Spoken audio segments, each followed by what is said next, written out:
we're talking about leadership, the folks that we work with, the folks on our team, the folks that we serve, like, they don't really care about the titles. Who are you? That's what I want to know.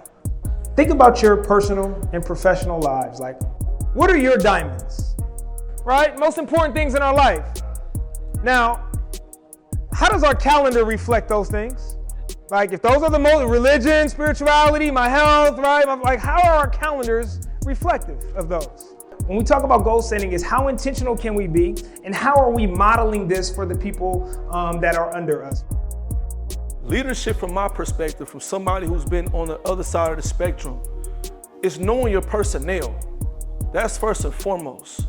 Whether you want to or not, you are in leadership positions.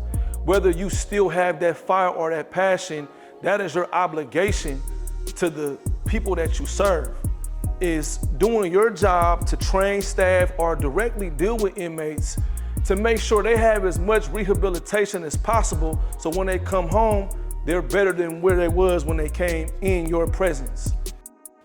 But if we're not willing to be aware and authentic with ourselves, then we do miss those diamonds. We overlook those diamonds. We don't have the opportunity to receive those diamonds in the way they're meant to be received and then repurposed or operationalized. Because leadership is a noun, verb, adjective. How do you approach leadership? Are you prepared every day that you sit in that seat?